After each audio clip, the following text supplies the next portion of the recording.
Good morning, kagigising-gising ko lang at bago kumain ng kanin, inom muna ako ng aking probiotics. Siguro yung iba nagtataka. Ang aking probiotics. Bakit ibang probiotics, Daisy yan? So, ganito itsura niyan. Ayan. Ganyan, malit lang siya. Ito yung probiotics na isa na ininom ko.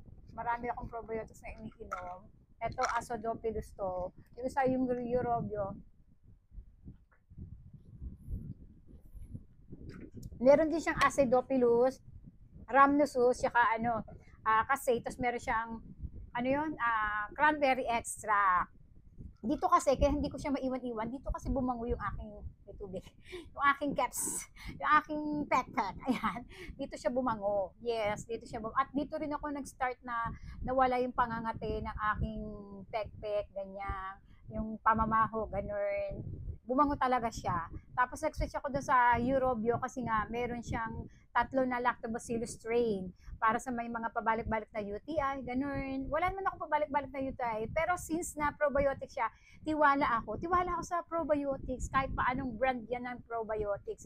Ang kaganda lang sa Eurobio, marami silang palaging stock na yun nga, marami silang stock palagi. Ito kasi, madalas to out of stock. So, kailangan kong maghanap ng ibang probiotics kung sakali mang maubos ko na to tapos walang stock biglaan, eto yun yung nakita ko si Eurobio. Pero kahit ano naman pong probiotics ay maaari nyo naman pong inumin ha.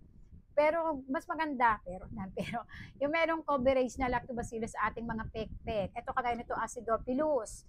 Yun naman sa Eurobio, tatlo yun. Yun nga nabanggit ko, Rhamnosus, kasi Chacal, Acidophilus, meron pa siyang cranberry extract. Ito meron ito sa Watson, dito sa SM Dasmariñas. Pagpasok mo pa lang, makikita mo yung stand ng Puritan Prides nandoon lang. Yun namang Eurobio, meron naman nun sa, tawag dito sa Mercury.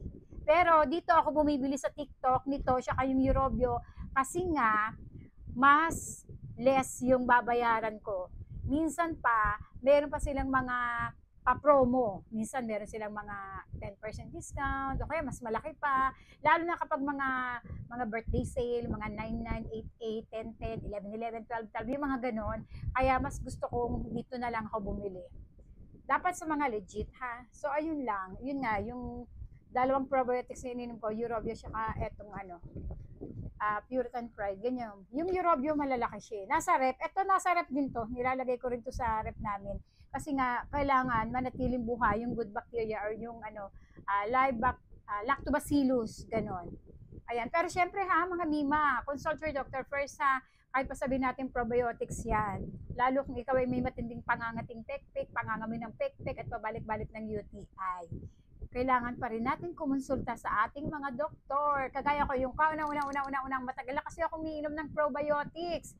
Pero bago ako uminom, nagtanong muna talaga ako sa aking OBGYN.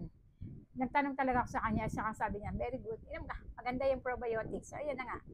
Minom na ako ng ating probiotics. Again, any brand ng probiotics, caring, basta kung ano yung merong available dyan sa inyo, yun yung bilihin nyo.